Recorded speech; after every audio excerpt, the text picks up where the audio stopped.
I'd like to talk about some simple tools that I use if I wanted to adjust the height of my saddle. It's something that you could have a professional do, but it's not that difficult if you do things right and have a few tools at the handy. I got some goodies over here.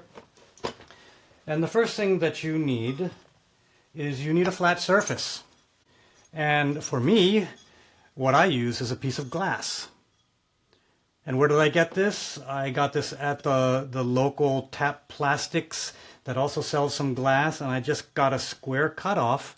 And why is a glass something that I can trust is flat? Well, it's because glass, you may or may not know, is a liquid. And if you have a liquid sitting on a space, much like a cool morning lake without any wind, it's going to be flat. And then here I have used some stick-on 3M gold sandpaper at 2 grits. I think this one's 320. This one might be 220. And that is going to be the surface that I sand the underside of a saddle, because I've determined that I'd want to lower the action, and I know actually exactly how much I want to reduce it. Now, what I would normally do is I would identify how much I want to reduce the saddle, and then I would draw a line here underneath and mark it so that I know that I've touched all parts. And then, super simply, you can just start sanding on it, focusing to maintain that 90-degree angle, which is kind of important.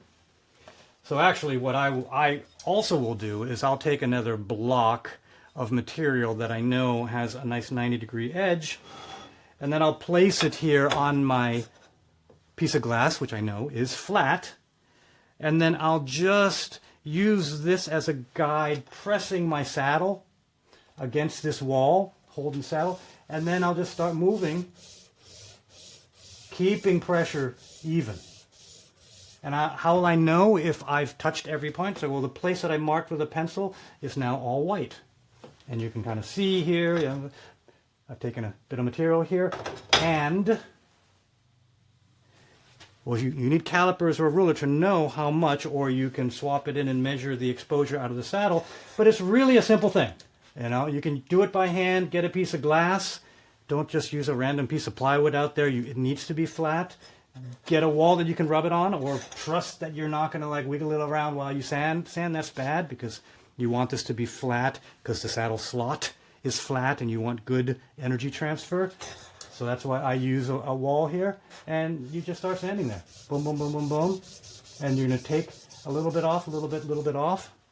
Know the heights that you want, and there you go. You've lowered your saddle, put it back in. Just don't get too aggressive with it, because if you go too far, you either need to shim it, which is not great, but an acceptable option, or you need to make a new saddle.